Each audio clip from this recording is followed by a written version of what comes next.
Hola, ¿qué tal? Buenas tardes. A nombre de GBA Consultoría y Capacitación y de la contadora Ángeles Mandujano, quien es la directora de este programa, les doy la más cordial bienvenida a una emisión más del programa de radio vía internet Los Mejores Fiscalistas de México.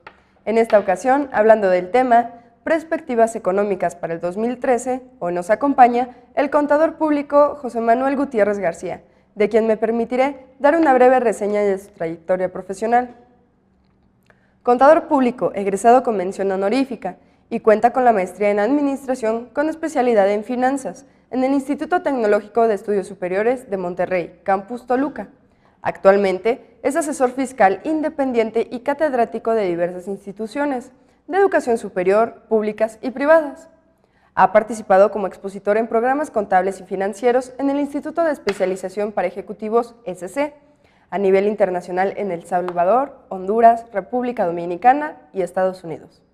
Es fundador y catedrático del Diplomado en Impuestos en el Instituto Tecnológico de Estudios Superiores de Monterrey, Campus Ciudad de México.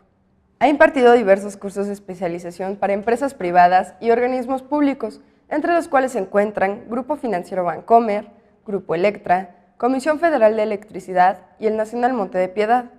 Asimismo, participó en el Tecnológico de Monterrey, Campus Ciudad de México, como director de la carrera de Contaduría Pública y fungió como síndico del contribuyente ante la Secretaría de Hacienda y Crédito Público, representando a la Cámara Nacional de Autotransporte. Socio fundador fiscalista de AG, Asesores Contables y Fiscales SC. Y en esta ocasión los dejo en la conducción del licenciado Miguel Ángel Villa Beltrán. Muchas gracias. Hola, ¿qué tal amigos? Buenas tardes. Transmitiendo nuevamente desde su programa Los Mejores Fiscalistas de México, desde el centro de la Ciudad de México, en GBA Consultoría, la empresa que está dedicada, como siempre, a darle asesoría a usted. Y el día de hoy, como bien comentábamos, contamos con la presencia de nuestro gran amigo, José Manuel. Gracias. José Manuel Gutiérrez García. ¿Cómo estás, José Manuel? Bien, Miguel, gusto en verte. El gusto es mío. Y bueno, pues vamos a entrar en tema. Correcto. Vamos a manejar un tema muy particular y muy amplio tal vez el día de hoy, y es relativo a las perspectivas económicas para el 2013. Correcto. En los albores del año que está por venir, si no antes nos llega el fin de año, del mundo, ¿verdad? Para este viernes, ¿no? Para este viernes. Muy bien. Bien, pues ¿qué te parece, José Manuel, si empezamos con un preámbulo? ¿Qué te ha parecido a ti? ¿Qué ha sido en la perspectiva económica y dentro de lo económico, lo fiscal, el 2012? Desde tu punto de vista, ¿qué ha sido lo más trascendental en el último año, el año que estamos por concluir? Que tenemos algunas situaciones muy peculiares ahí con el fin también del sexenio. Correcto. Estamos en esta etapa transitiva del primer mes de la nueva administración. ¿Y cuáles son las perspectivas para 2013? Con todo gusto, Miguel. Antes que todo, agradezco la invitación de GBA. Reitero, me da gusto verte. Y el tema, en efecto, da para mucho.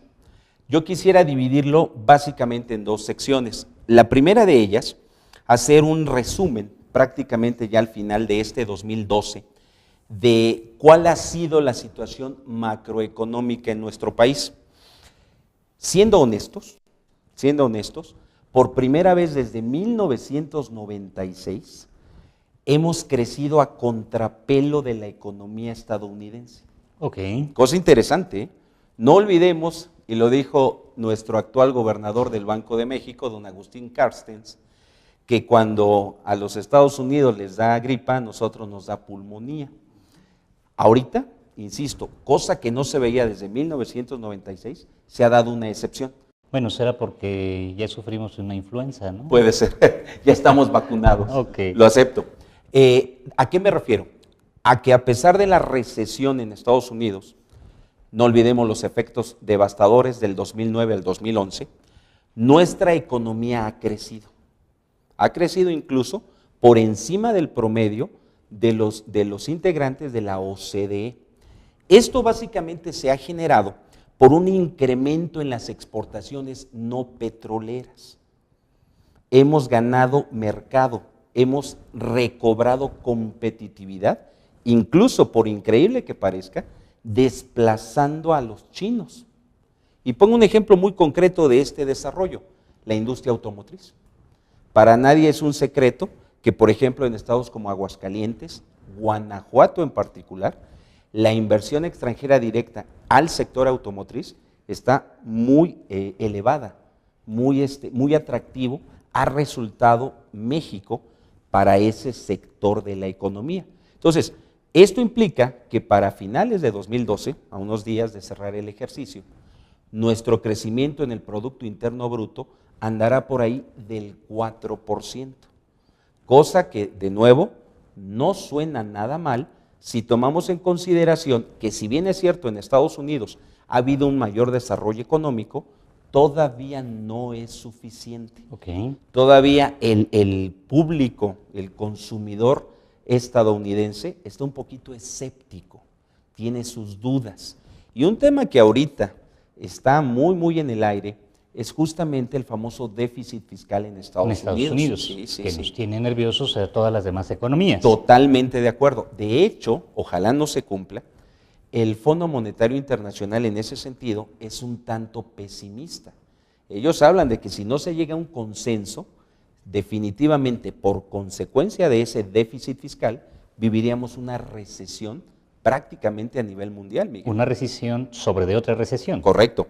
Qué bueno que lo mencionas, porque de hecho ahorita para nadie es un secreto que la zona del euro, está viviendo, creo yo, una situación caótica.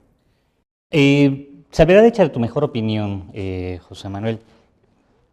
Tenemos cierto nerviosismo o hasta cierto escepticismo porque por primera ocasión estamos viviendo en México una situación que, si bien no es la óptima, sí, tampoco estamos en la misma situación que las economías o las grandes economías del mundo están viviendo. Estados Unidos ciertamente no es miel sobre hojuelas ahorita. Correcto, su economía. Correcto. Y Europa, particularmente los denostativamente llamados PIGS, particularmente Grecia y España, que es donde es más evidente la situación grave de desempleo y de problemas económicos, no la estamos pasando en México. ¿Qué es lo que estamos haciendo bien, José Manuel? ¿A qué se lo podemos atribuir? ¿Qué es lo que hemos estado haciendo bien? ¿O es acaso que estamos viviendo meramente en la protección de una burbuja de jabón que puede ser tan sensible y frágil que estemos en los albores de vivir una situación similar? Yo creo, y esto lo digo sin ningún ánimo partidista, que el sexenio que termina tuvo una gran cualidad: disciplina en las finanzas públicas. Situación que se observa también en esta iniciativa, en este paquete económico que ya el actual secretario de Hacienda, me refiero al doctor Videgaray, presentó recientemente al Congreso, y que, dicho sea de paso, todo ese paquete económico se rompió récord. Se aprobó en términos prácticos en 5 días. Me preguntaba en días pasados algunos conocidos especialistas en cuestiones contables, tal vez no específicamente de finanzas, pero sí contables, me decían, bueno, ¿a qué le atribuyes tú, Miguel Ángel, que por primera ocasión se dé una acelerada y tan rápida y ágil discusión y aprobación del, bueno, si no del paquete económico, de la ley de ingresos? Correcto. Correcto. ¿Cómo podemos hacer o contextualizar esto, José Manuel? Estamos con una situación económica, si no del todo pujante, ciertamente estable. Correcto. No estamos viviendo la situación que Estados Unidos y el sur de Europa, y por otro lado está habiendo consensos. ¿Qué está pasando? Bien. ¿Qué es lo que estamos haciendo bien y qué durabilidad puede tener esto? Yo espero que por lo menos nos dure para el sexenio. Porque es innegable que tenemos muchos, si quisiera hacerlo, porque para nadie es un secreto que traemos muchos pendientes. Uno de ellos, y es un tema ya muy trillado, la famosa reforma fiscal integral. Yo veo 2 cosas. Primera, en efecto, Miguel, un consenso entre las diferentes fuerzas políticas, cosa que es bienvenida. Como todo, hay sus críticos. ¿No hay una componenda detrás de esto, José Manuel? No, yo no la veo. Okay. No quisiera pensar que así fuera. Por el contrario. Es decir, ¿no nos están dando pepitas? No quisiera verlo así. Al contrario, creo yo que este proyecto, que si bien es cierto es inercial, no había mucho tiempo ni mucho margen de maniobra, en honor a la verdad. Creo que es un paquete serio, creo que es un paquete responsable, me refiero en particular a la ley de ingresos. Okay. Vamos a ver al rato el estira y afloja, como cada año, Ujú. con la asignación del presupuesto de egresos, donde obviamente cada quien Quiere gastar más. Por supuesto, va y a velar aportar por menos. sus intereses, Ok. totalmente de acuerdo. Entonces, yo veo esas dos cosas. Primero, Miguel, contestando a tu pregunta, un consenso que ojalá sea duradero, que ojalá sea real. Y por otro lado, una inercia donde por razones de tiempo no había mucho margen de maniobra. Me atrevo a decir que los cambios medulares, los cambios realmente de fondo, se tendrían que dar en el primer trimestre del 2013. Es decir, ¿estamos a cuarto para la hora? Es correcto. O sea, ya no nos queda tiempo. Es correcto. No es una cuestión solo de consenso. Así es. Casualidad hecha de tu mejor opinión, si estuviésemos hablando de una madurez en el consenso, estaríamos hablando de que muy rápidamente estamos alcanzando madurez en nuestra democracia. Muy bien. Y es que hay un detalle del que no se ha hablado mucho. ¿Sí? Durante la campaña, el actual presidente mencionó alcanzar un crecimiento anual en el Producto Interno Bruto de un 6%. Situación que en la ley de ingresos, chinos. sí, por supuesto, que en la ley de ingresos para este año no se menciona. Estamos hablando de que para este año el crecimiento en el Producto Interno Bruto será de un 3.5%. Siempre y cuando lo logremos. Correcto, correcto. Entonces, fríamente, ahí hablaríamos de la primer promesa incumplida del señor presidente. Él habló de un 6% de crecimiento anual y para 2013, y ahí está la ley de ingresos, Ujú.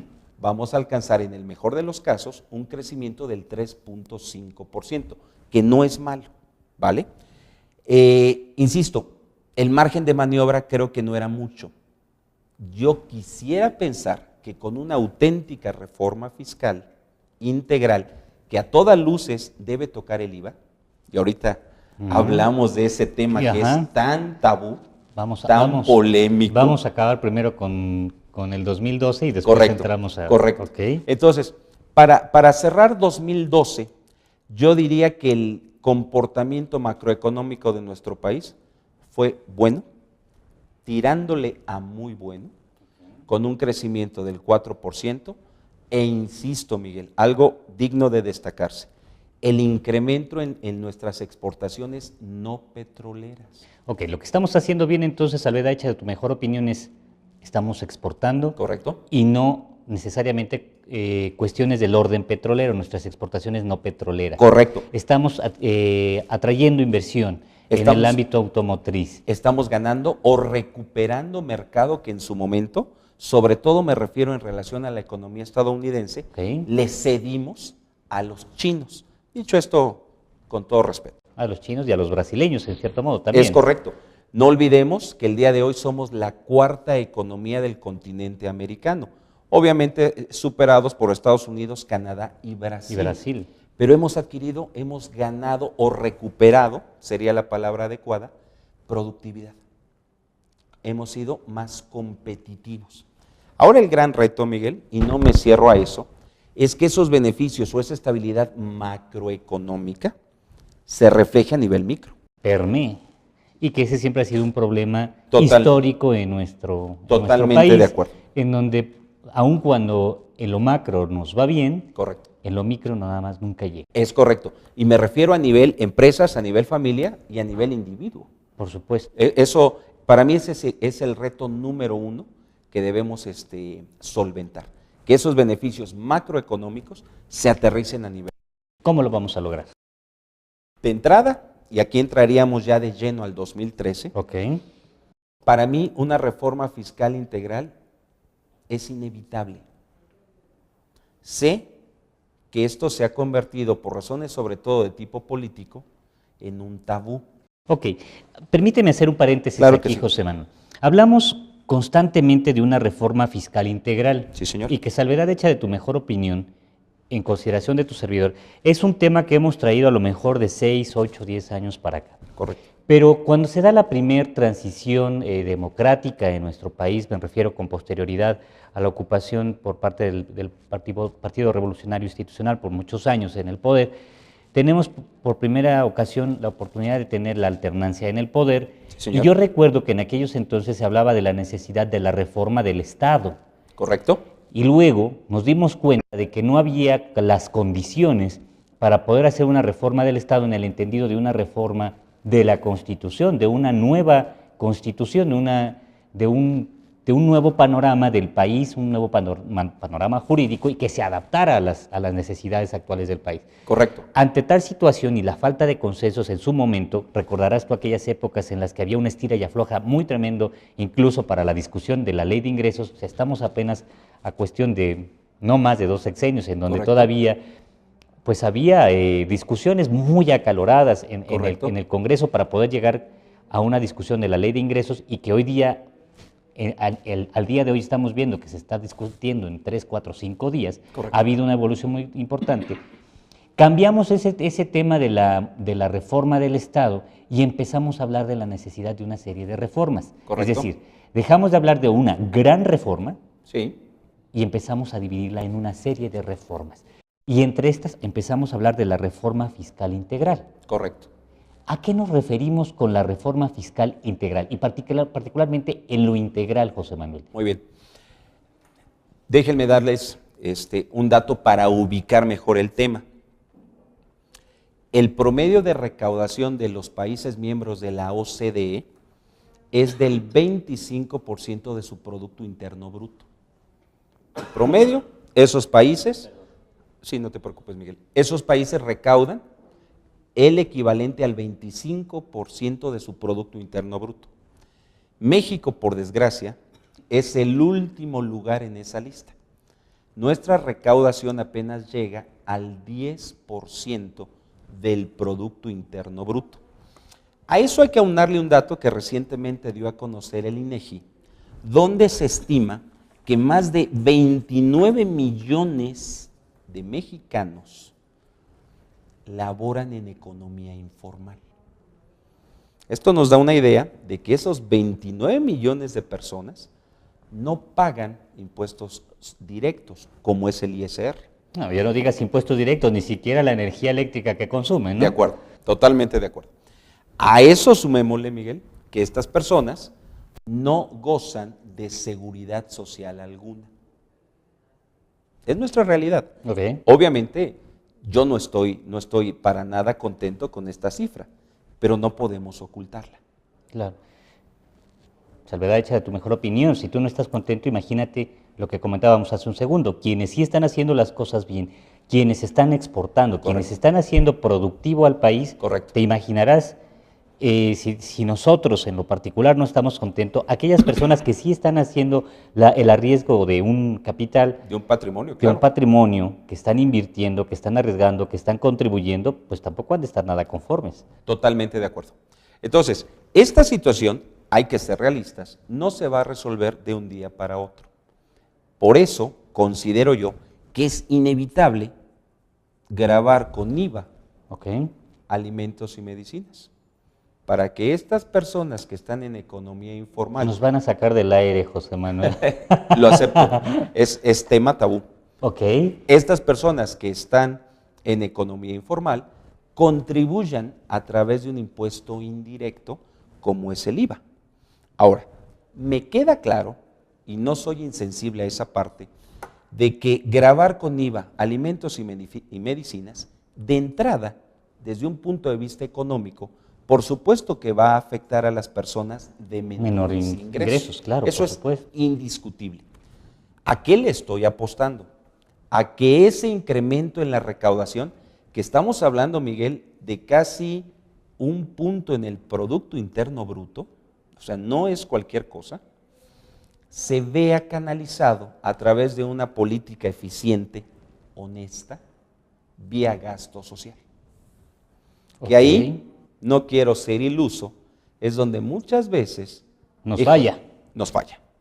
Para nadie es un secreto, y lo vivimos, que el gobierno, en términos generales, es un mal administrador.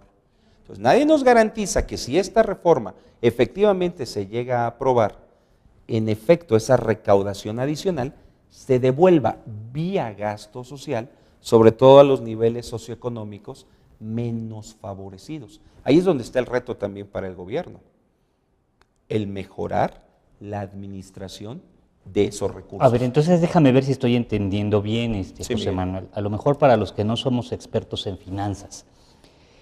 La reforma fiscal integral entonces tendría que incluir no solo a los que ya son contribuyentes cautivos, Correcto. y que sería muy válido su protestar de algún Correcto. modo en el entendido de decir, bueno, es que cada vez que hablamos de reforma pues nos ponemos a temblar porque la reforma pues únicamente incluye siempre a los que ya estamos cautivos. Totalmente. ¿En dónde está lo integral? Sería en incluir a quienes hoy día forman parte de la economía informal, es Sí, decir, señor. a los que no están contribuyendo Correcto. Vía impuestos indirectos. vía impuestos indirectos. Como en este caso concreto sería el IVA. Ok.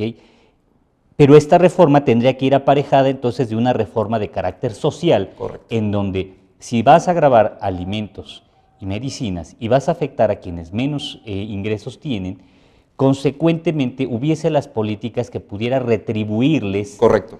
vía gasto social. Sí, señor. O permite, no sé si sea el concepto o el vocablo correcto, reembolsarles lo que están pagando vía IVA. Correcto.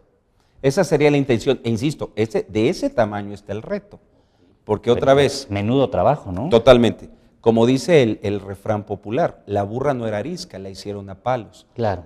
Hemos vivido, unos más, unos menos, la triste experiencia, Miguel, de que el gobierno, insisto, a veces, no quiero generalizar, pero a veces es un mal administrador, ¿Administrador social o administrador correcto. económico también? sobre todo de tipo social. ¿Ok?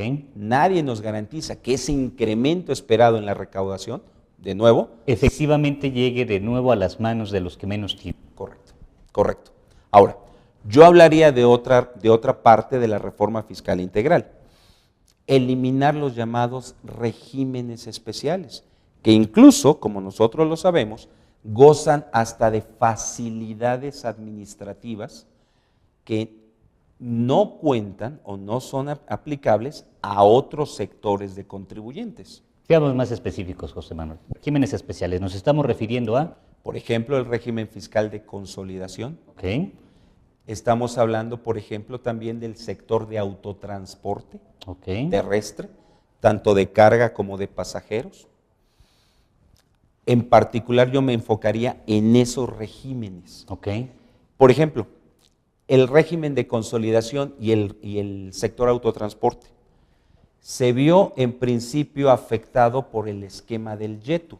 Muchos de los beneficios que tenemos en ISR en YETU no son extensivos, no son aplicables. Pero también hay que reconocer que el YETU se ha quedado muy corto en relación a las expectativas que se tenían. Por ejemplo, para este año, del total de ingresos tributarios, el YETU va a participar apenas con un 3%. Muy poco. Muy poco. Sobre todo, insisto, Miguel, recordemos que este impuesto entró en vigor en el 2008, las expectativas eran otras que no se han alcanzado. Yo incluso soy de la idea de que la ley del YETU debería ser abrogada. Déjame ver si estoy entendiendo bien, José Manuel, y si no, corrígeme. Yo recuerdo cuando entramos 2007, 2008 con YETU, ¿Sí? entre las promesas que se escucharon tras bambalinas era la situación de que para 2012 Sí, señor. se abrogara la ley del impuesto sobre la renta. Correcto.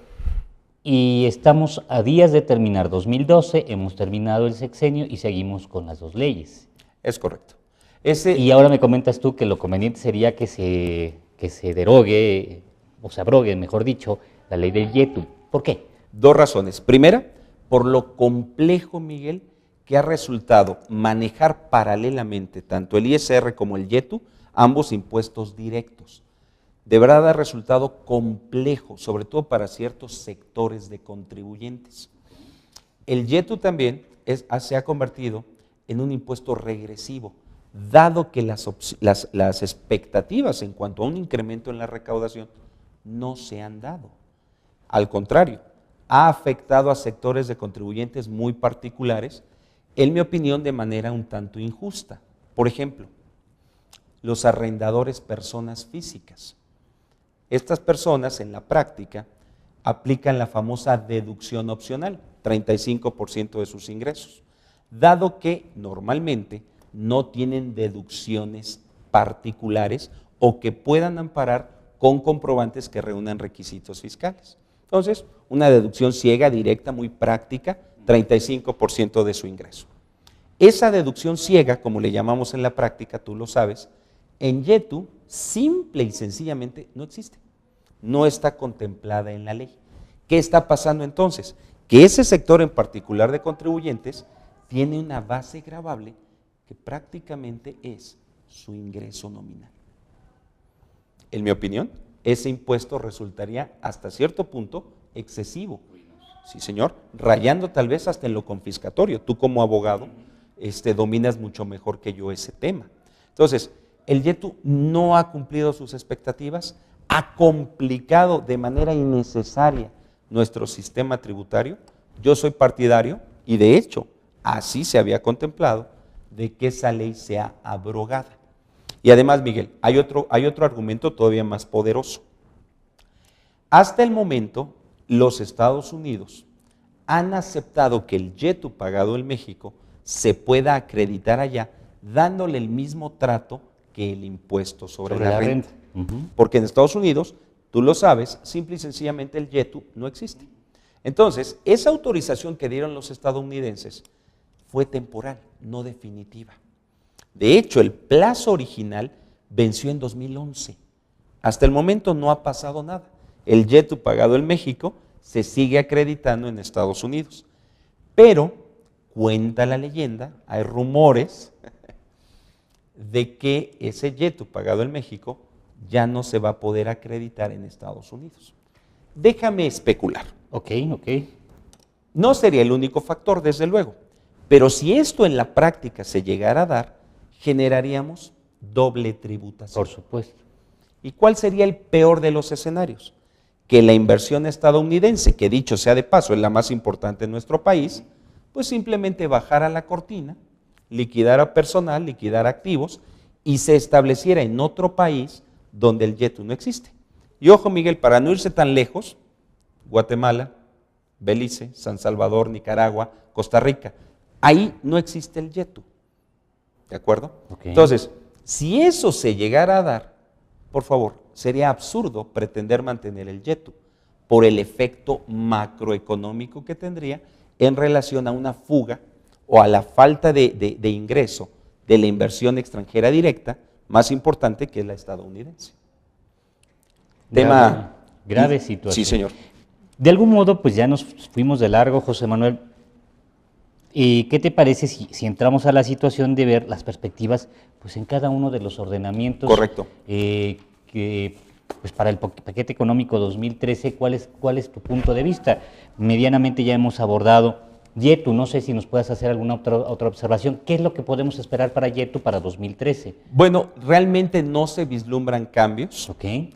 Vamos a seguir, al menos por los primeros meses del año, con el mismo esquema fiscal con el que vamos a cerrar en este 2012. Okay. Salvo un detalle, no olvidemos que ya estaba aprobada vía disposición transitoria una tasa del 29% para el año entrante. Esto se dio marcha atrás. Para 2013, la tasa de impuestos sobre la renta, tanto para personas morales como físicas, seguirá siendo 30%. Entiendo. Lo cual a mí, desde la perspectiva de tus servidores, como Gracias. que a veces el legislador le gusta jugar a las promesas puestas en la ley, pero que no entran en vigor, ¿no? Correcto.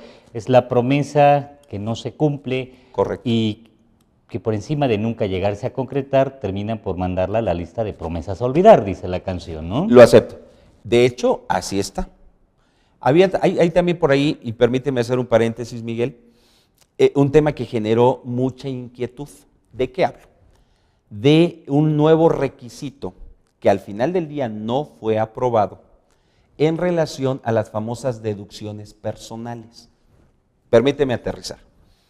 Las personas físicas en nuestra declaración anual podemos, entre otros gastos, deducir honorarios médicos, gastos hospitalarios, transporte escolar obligatorio. La intención en esta ley de ingresos, que por fortuna no fue aprobada, eso de por fortuna, cada quien que lo aterrice, cada quien que lo aplique de acuerdo a sus intereses. La intención, ¿cuál era? Que para poder deducir esos gastos, era requisito que estuvieran pagados con cheque, con transferencia, con tarjetas o con monederos electrónicos. Es decir, si tú pagabas la consulta del pediatra de tu hijo con efectivo, como normalmente lo hacemos en la vida común, sería no deducible. No deducible. Insisto, esto por el momento no fue aprobado. Como bien dices tú, afortunadamente. Afortunadamente. El argumento que dieron los legisladores es que todavía estamos muy atrasados en la intención de bancarizar a la mayoría de la población. O sea, no todas las personas tienen acceso a banca electrónica o a banca comercial incluso, Miguel. Entonces, ahorita no pasó. Mi pronóstico deportivo es que es cuestión de tiempo. Es cuestión de tiempo. Porque ya lo hemos vivido, por ejemplo, no me dejes mentir, un caso que también en la práctica genera muchos dolores de cabeza, el requisito de pagar con cheques, transferencias, tarjetas o monederos electrónicos el consumo de combustibles, sin importar el monto de estos.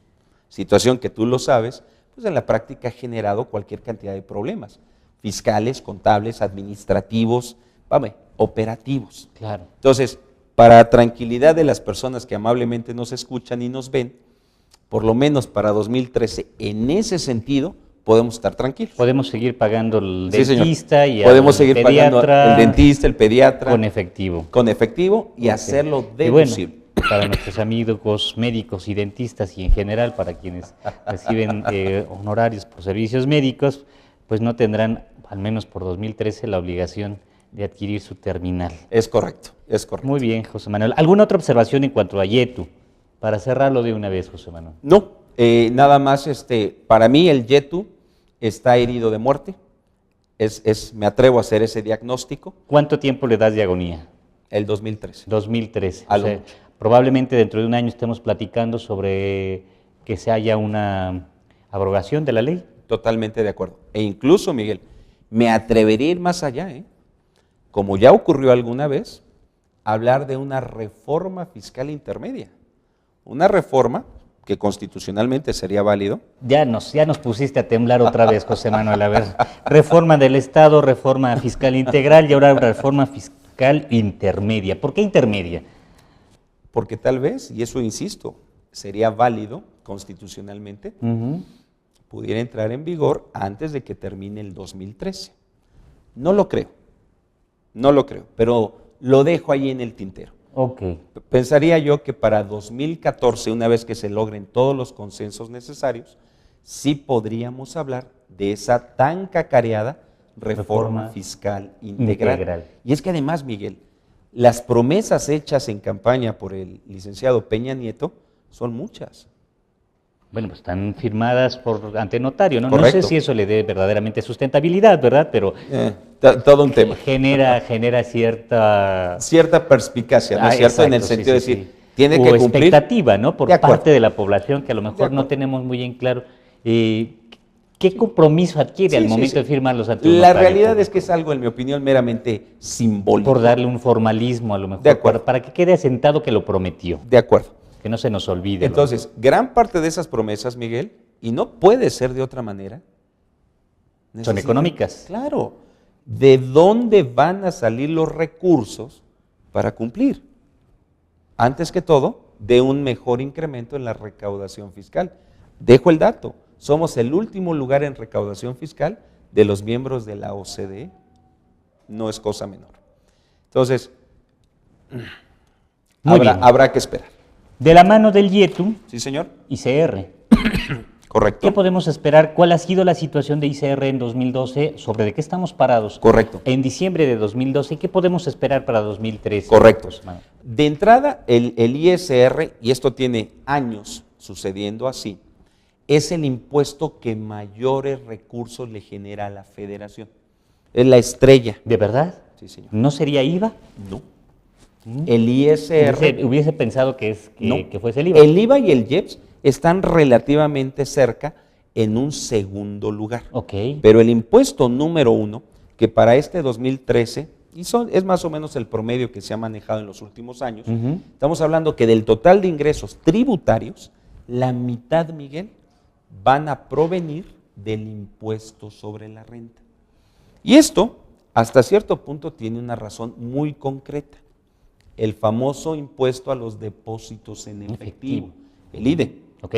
El IDE ha sido verdaderamente exitoso, no en cuanto a recaudación, porque no es su objetivo primario, sino más bien en la información que le proporciona al fisco para que ahora sí ejerzan actos de control y de fiscalización. Válgase la redundancia. Que si, salvedad hecha de tu mejor opinión, mucho tiene que ver este gravamen, o la mecánica de este gravamen, mejor dicho, con las famosas invitaciones que Correcto. ha sido tema de algún otro de nuestros programas aquí. Correcto, correcto. Y que, pues a lo mejor en términos económicos pueda no representar mucho para el gasto público, pero en términos logísticos de la información que le está rindiendo al gobierno la mecánica de esta contribución, que pudiera dar tintes de más que contributiva para fiscal. Correcto. O sea, es decir, que tiene fines que van más allá de la información es dinero, de algún modo, la información es poder y esta mecánica le está dando muchísima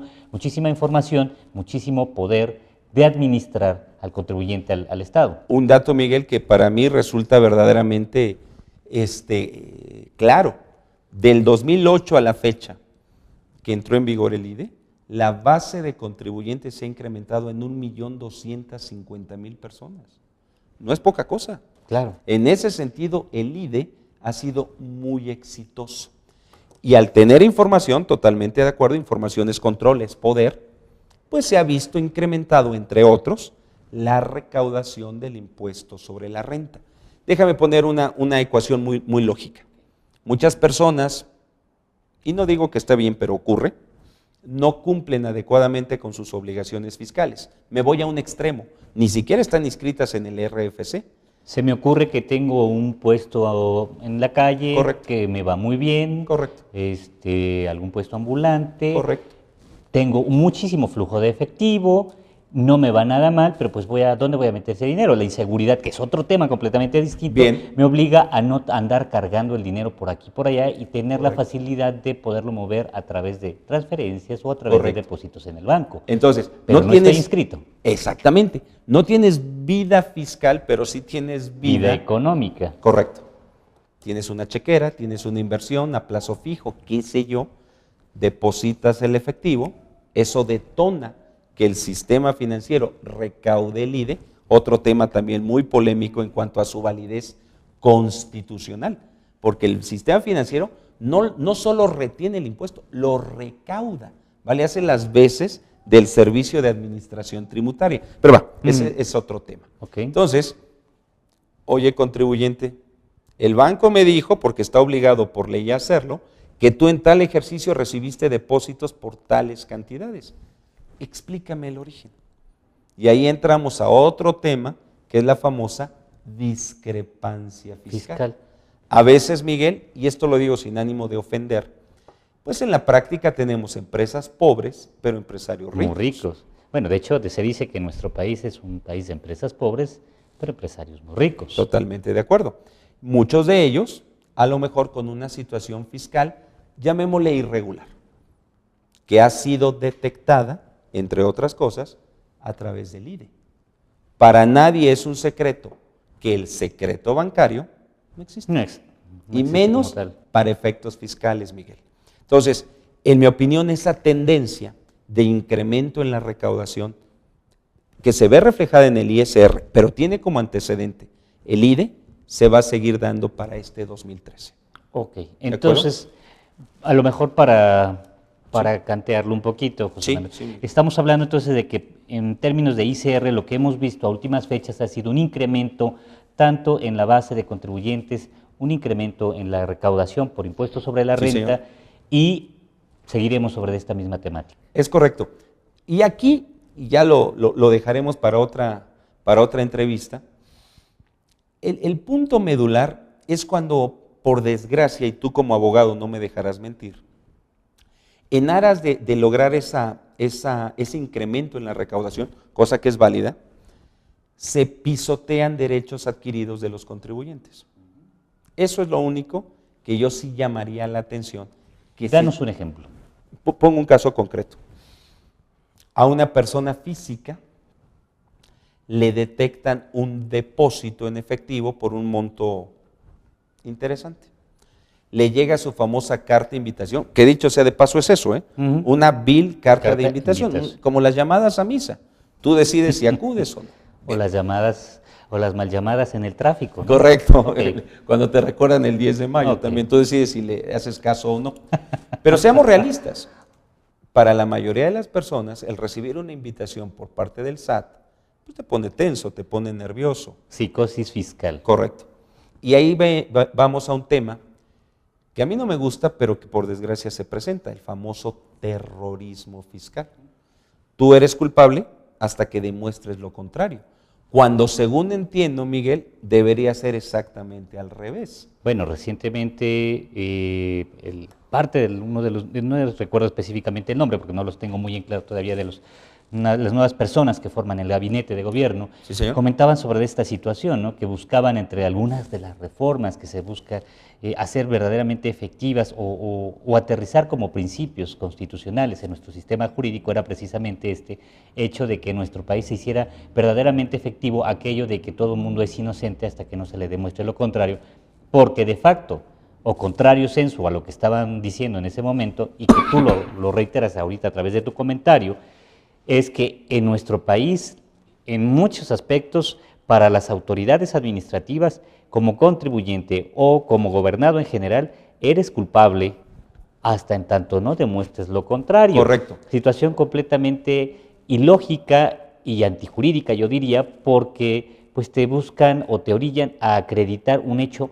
negativo, cuando sin ser abogados sabemos todos que el que está obligado a acreditar es quien afirma las cosas. Muy bien. Si la autoridad afirma que tú tienes una obligación y tú niegas tenerla, la carga de la prueba debiera ser para la autoridad, correcto, no para ti. Y si esto lo circunscribimos dentro de la situación que estamos comentando en cuanto a las invitaciones, que si bien no tienen una naturaleza jurídica porque no reúnen los requisitos de un acto administrativo per se de carácter fiscal, sí generan una psicosis en donde orillan al contribuyente a pensar que el obligado a acreditar que esos ingresos no son ingresos es el contribuyente, sí, cuando quien está afirmando que eso que apareció ahí en tu cuenta es un ingreso grabado, es la autoridad y por consiguiente a la que le correspondería acreditarlo sería ella. Salvedad hecha de tu mejor opinión, José. No, coincido al 100% con lo que me indicas.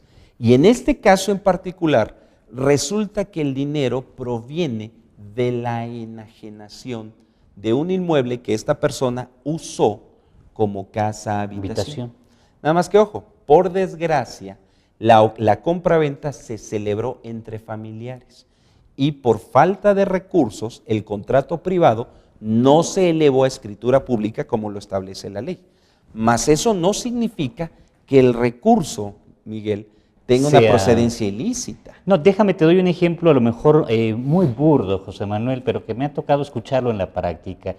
Tú sabes que un muy alto porcentaje de los habitantes de la Ciudad de México y de las grandes ciudades en el país vivimos en conjuntos habitacionales, departamentos. Correcto, pues. correcto. Entonces, de por sí es muy complicado vivir en una unidad habitacional o en un edificio de un condominio. Y la cuestión de la administración de las cuotas de mantenimiento. Quien se chuta, por decirlo folclóricamente, la administración, aun y cuando tú constituyas un condominio como una unidad ante la Procuraduría Social, eso no le genera una personalidad jurídica específica al condominio. Entonces, ¿qué es lo que tiene que hacer el administrador? Bueno, yo no me voy a arriesgar a estar cobrando, o si me hacen ustedes favor, deposítenme a mi cuenta para poder llevar la administración de los gastos del edificio. Eso, para el fisco, ya es ingreso omitido. Ya es ingreso omitido.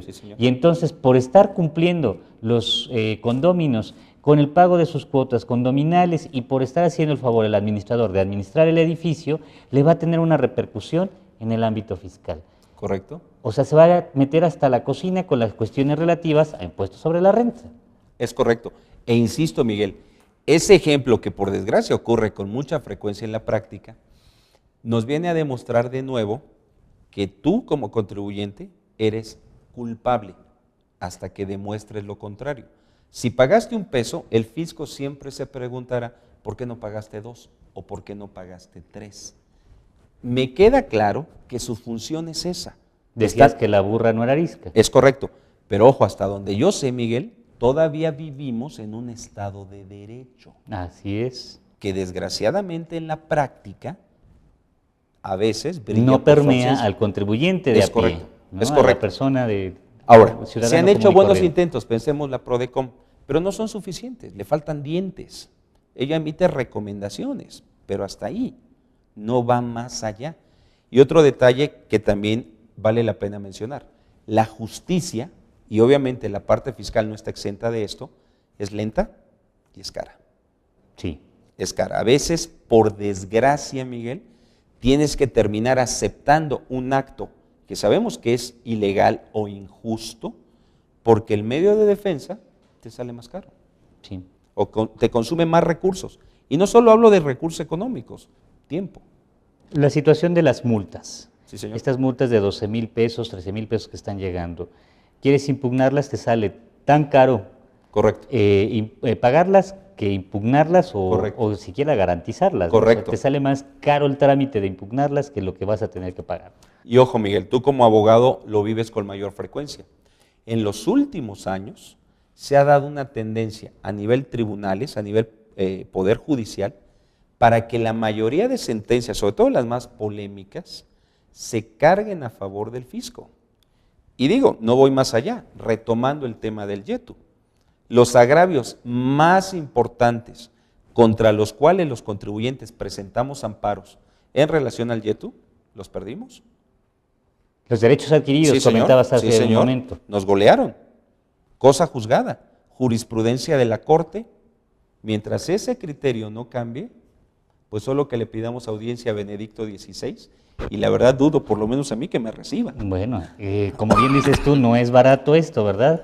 En el último de los casos, para los contribuyentes que no tenemos para ir a ver a Benedicto nos vamos a tener que ir al santuario de Chalma, aquí cercano Ya por lo menos. a la Ciudad de México. ¿Qué podemos esperar para IVA, José Manuel? Para IVA de entrada no se vislumbra ningún cambio, Bien. salvo otra vez que se llegue a un consenso y esa tan cacareada reforma fiscal integral, que en mi opinión necesaria, inevitablemente debe tocar impuestos indirectos, en efecto se llegue a dar. ¿Crees que en la situación actual, entrando esta nueva administración, tomaran las riendas, el riesgo o no sé, asumieran el costo de incrementar el IVA en alimentos y medicamentos? En mi opinión deben hacerlo.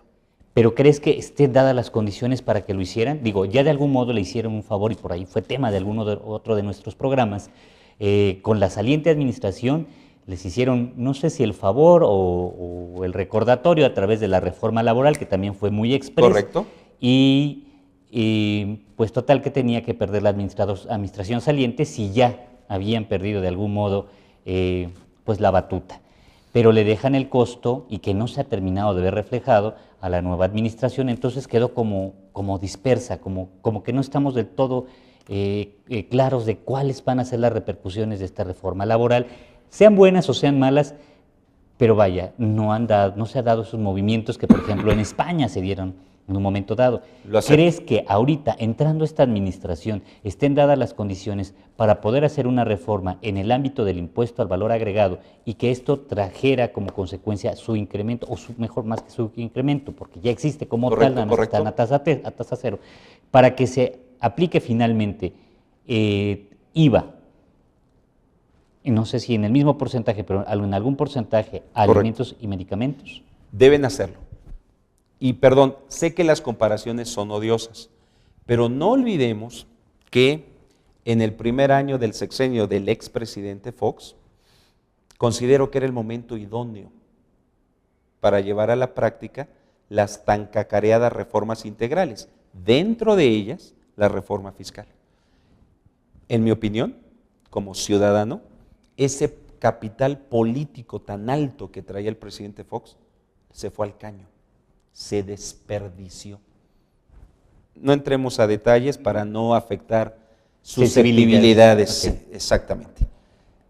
Yo quisiera pensar que en este momento, si bien no al nivel que tuvo Fox en el 2000, la mayoría de la población le está dando el beneficio de la duda a la administración actual. Creo yo que las expectativas son buenas.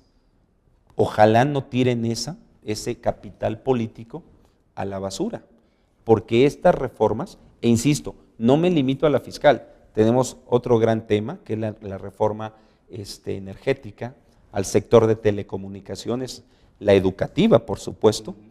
Creo que si no es ahora, Miguel, no va a ser nunca. Nos Entonces, quedaremos a la saga. es correcto. Ahora, José Manuel, mencionas tú, deben de hacerlo. Claro. No sé si ya lo abordamos específicamente, pero si no, te pediría si nos puedes cómo no. abundar. ¿Por qué? A lo mejor nuestra naturaleza, particularmente de tu servidor como jurista, me hace buscar no solo la razón de lo que ya tengamos firmado con la OCDE o no, sino el motivo. ¿Por qué? Porque como país nos está costando mucho. Te pongo un ejemplo y que está en la misma ley de ingresos, Miguel. El famoso presupuesto de gastos fiscales. Okay. Ahora sí que la antítesis de la recaudación. La tasa cero en alimentos y medicinas nos cuesta como país el 1.14% del Producto Interno Bruto. Entonces, para quienes somos de a pie, ¿qué significa eso? Que esta ¿Cómo nos cantidad afecta? En pesos y centavos es lo que se deja de recaudar como país por tener un régimen preferencial que sería la tasa cero en alimentos y medicinas. Si este 1.14% del PIB que se deja de recaudar lo pusiéramos en pesos, contantes y sonantes, otra vez tendríamos recursos no suficientes, nunca lo van a hacer, Miguel, pero sí tal vez adecuados para sufragar, entre otras cosas, el gasto social. ¿Hay algún ejemplo de alguna otra jurisdicción internacional, algún otro país que así lo maneje y haya tenido éxito en esto? De hecho, hay varios ejemplos. Se me ocurre uno muy concreto, Miguel. En el segundo mandato del presidente Clinton en los Estados Unidos, es correcto, pero venían de una situación económica un tanto compleja. ¿Cuál fue una de las medidas que en mi opinión funcionaron y funcionaron bien? Bajar la tasa de impuestos sobre la renta, que es un impuesto directo, para que el público, el pueblo, la gente, tenga más lana en su bolsa y esté más propenso a gastar, a consumir. Okay. Y contribuir, se vea incentivada. Correcto, contribuir al gasto público vía impuestos indirectos. No perdamos de vista el dato que mencioné hace un momento. 29 millones de personas están en economía informal. No pagan impuestos directos. Perdón, pero sí se enferman y sí comen. Por supuesto. Creo yo que allá hay una Que oportunidad. paguen por enfermarse y por comer. Como lo hacemos los demás. Okay. Bueno, sí, claro. Hoy día enfermarte una simple gripa es un lujo. Por supuesto. Es un lujo. Por supuesto. Entonces, el punto medular es ese. Insisto, mi opinión es técnica. Sé que aquí hay muchas aristas, sobre todo de tipo político y social. O sea, no soy ajeno, no soy insensible a eso. Por supuesto que se está dando. Pero al final del día, este incremento en la recaudación tiene que permear vía gasto social, Miguel. Porque estamos inmersos, en mi opinión, en un círculo vicioso, donde no recaudamos lo necesario, no hay los recursos necesarios por lo mismo para el desarrollo que exige.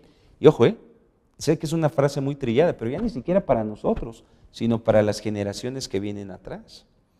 Tú date una vuelta por cualquier escuela pública o privada, ve la cantidad de chavos que están ahí y que el día de mañana van a demandar una casa, servicios públicos, un trabajo. O sea, ahí lo dejo, ¿no? Entonces, ese dato, insisto, para quien lo quiera checar, está en la ley de ingresos. Déjame ver si estamos entendiendo bien entonces, Sí, José Manuel, para poder hablar de que verdaderamente se llega a dar una reforma fiscal integral. Sí. Habrá que entrarle al toro por los cuernos. Correcto. Con el IVA.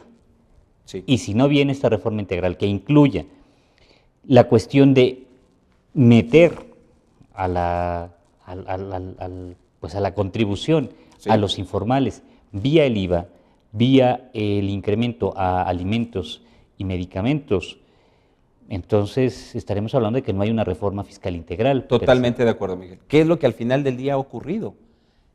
Somos un país, pensemos en números redondos, de 110 millones de habitantes. El padrón actual de contribuyentes anda por ahí de 35 millones. De estos, 14 millones son asalariados. O sea, otra vez, el choncho de la recaudación, perdón por la frase, está soportado por los cautivos, lo que hablábamos hace rato. Entonces, la persona que ya está pagando impuestos, quiera o no, a través de la retención que le hace su patrón, tiene razón en protestar. Oye, yo estoy pagando, yo estoy cumpliendo, no veo una retribución en bienes y en servicios públicos. Y el señor que está allá en economía informal, que son 29 millones, sí demandan esos servicios públicos, pero no contribuyen. Todo un tema, ¿eh? Todo un tema, pero yo técnicamente no le veo otra salida. Lo cual, no sé si sea tu opinión, José Manuel, nos llevaría a la situación de que la reforma fiscal integral o la propuesta, la iniciativa de una reforma fiscal integral tendría que venir aparejada o acompañada de una reforma social. Sí, desde luego. Y ojo, ya se dieron algunos avances, por ejemplo, Miguel, la famosa ley de contabilidad gubernamental, que es un muy buen avance. ¿En qué sentido? Porque hace más transparente por ley en qué se está gastando a nivel municipal, estatal y federal los recursos públicos. Para nadie es un secreto que en estos 12 años en los que el PAN estuvo en el poder, muchos gobernadores, presidentes municipales, sobre todo de otros partidos, se volvieron señores feudales, donde prácticamente lo que decían se hacía, y más cuando su congreso local era dominado por integrantes de su propio partido. Entonces, el poder corrompe, Miguel. Lo que no se controla se degenera. ¿A qué quiero llegar? A que hacían y deshacían con las finanzas de esos estados. ¿Estamos hablando de Coahuila y Aguascalientes? No, me suena, No entre muchos no son otros. estados en el país, ¿verdad? No. Entonces, creo yo que ahí también hay otro avance significativo. Por ley, vamos a poder checar en dónde se está canalizando efectivamente cada peso que se está recaudando. Yo creo que es un buen avance. José Manuel, tenemos poco tiempo, en realidad. Ojalá pudiéramos ampliar esto más adelante. Con todo a gusto. lo mejor cuando llevemos algún tiempecito más ya entrados en el nuevo ejercicio. Correcto. Pero abordamos en lo general YETU, ICR e IVA. Nos quedan otros impuestos. ¿Qué nos puedes abordar, no sé, IEPS o qué otros impuestos consideras tú que pudiéramos tener alguna expectativa para el 2013? Bueno, el IEPS se ha puesto otra vez en el ojo del huracán en relación a esta iniciativa que anda por ahí de gravar refrescos y bebidas azucaradas. No olvidemos que después de Estados Unidos, México lindo y querido es el consumidor más importante de refrescos. No somos gordos. No. Llenitos nomás. Nada más, y más mi caso. Entonces, a lo que quiero llegar es que, en mi opinión, es una política simplista. Es buscar culpables o chivos expiatorios. ¿No va a suceder con esto como cuando hicieron aquella iniciativa para grabar las pinturas en aerosol para aparentemente pretender evitar el graffiti? Correcto. ¿No va a pasar lo mismo, José Manuel? A mí este tipo de impuestos tan dirigidos nunca me han convencido. Aquí obviamente se pone en riesgo fuentes de empleo y además desde un punto de vista estrictamente social, para nadie es un secreto que los refrescos son una fuente entre comillas barata de calorías, sobre todo, Miguel, para las personas con menores ingresos. Insisto, yo no digo que eso esté bien, pero es nuestra realidad. Entonces, otra vez, esa persona para la cual el refresco es su fuente de calorías directa, pues se va a ver afectada de nuevo en su economía por el hecho de que el precio como consumidor final se va a ver incrementado si es que se aprueba el IEPS. No creo que vaya por ahí. No me parece ¿Sería la verdaderamente solución. significativo lo que se pudiera recaudar? Porque hasta donde yo recuerdo, Salvedad hecha de, como siempre, y reiteradamente digo, José Manuel, Salvedad hecha de tu mejor opinión, eh, ¿será, será significativo lo que pudieran obtener como ingresos mediante este impuesto a los refrescos? Porque entiendo que la recaudación tiene por finalidad cubrir el gasto Totalmente público. de acuerdo. No, Miguel, en mi opinión, esto es más escaparate político, es más pose, Ok. que no le veo, honestamente, futuro desde un punto de vista económico y de política fiscal. Pero desgraciadamente hace ruido. Ok. Y eso es lo que, en mi opinión, debemos evitar entrándole de lleno, a fondo, a una reforma integral. Y no en ideas sueltas, que como atinadamente lo dices, no van a resolver el problema de la recaudación y que lo único que hacen es generar incertidumbre. Está por demás decirte que las principales refresqueras, pues ya comentaron que si ese impuesto se llega a aprobar, estaría en riesgo más de 150,000 fuentes de empleo. Y ya tienen un esqueleto de su amparo, Es correcto, seguramente, ¿no? es correcto, o sea, no lo discuto. Obvio, me queda claro y es algo muy humano que cada quien cuida sus intereses. Por supuesto. Pero por estos intentos aislados, Miguel, honestamente creo que nos puede salir más caro el remedio que la enfermedad. ¿Algún otro impuesto? Bueno, de hecho, nada más, igual que en años anteriores, hay por ahí el famoso impuesto a las importaciones. No olvidemos que las exportaciones, No por están fortuna, grabadas. no están grabadas. Salvedad hechas, creo que de las obras de arte, una cuestión Correcto, por ahí. hasta ahí nada más. Pero ojo, y creo que esta política ha dado frutos. Otra vez, retomemos uno de los puntos iniciales de nuestra charla. Nuestras exportaciones no petroleras, Miguel, han crecido. Fíjate que, como anécdota, hace algunos años tu servidor inicié en el ámbito aduanero, justamente, Mira. y en aquellos años se mencionaba que al paso de 10, 15 años, 1 de cada 7 trabajos dependería de las exportaciones. Creo que no estamos lejano a ello. Correcto. Y por ejemplo, el caso concreto de nuevo, la industria automotriz. Han regresado inversiones que se habían ido a Asia, en particular a China. Están regresando. Sería interesante saber por qué. En mi opinión, por una buena calidad de la mano de obra mexicana. A veces pecamos de malinchistas, pero la realidad es que somos productivos cuando queremos hacerlo. Excelente. ¿Algo más que nos puedas abundar, Pues José nada. Manuel? ¿Qué otras expectativas económicas pudiéramos tener para 2013? Pues mira, vuelvo a manera de conclusión, Miguel. Creo que ahorita estamos en un impasse entre el término de una administración, de un régimen, y el inicio o el retorno de otro. Es correcto. Creo que ahorita no hubo, insisto, mucho margen de maniobra, pero yo estoy convencido que por lo menos el primer cuatrimestre del año en materia fiscal va a dar mucho de qué hablar. Es ahora o nunca, Miguel. Yo así lo veo, el llegar al fondo del asunto con la tan cacareada reforma fiscal integral. Ojalá se dé. Una última pregunta, ¿Cómo no, José Manuel, Miguel? se nos quedaba aquí en el tintero. ¿Crees que haya nuevos impuestos? Se ha mencionado por ahí que alguna respuesta por parte de las autoridades, pero nos interesa tu opinión. No, yo a título personal no creo que haya nuevos impuestos. Yo creo que se va a adecuar lo que es la estructura del ISR y del IVA principalmente. Me atrevo a decir. Básicamente, no Básicamente. tendremos ninguna nueva sorpresa, al menos en el 2013. No lo vislumbro. Al contrario, considero que de nuevo el tema que mencionábamos del YETU va a desaparecer, en pocas palabras. Muy bien. Mi perspectiva. Pues excelente. Muchísimas Miguel, gracias. te José agradezco Manuel, la que nos atención. dejas con muchas inquietudes, pero también muchísimas respuestas. Te agradezco. Te agradecemos infinitamente tu participación. Muchas gracias. Y aquí estoy a la orden. Esta es tu casa y Muchas gracias. como un reconocimiento por parte de GBA Consultoría Muy y Capacitación. Muy amable.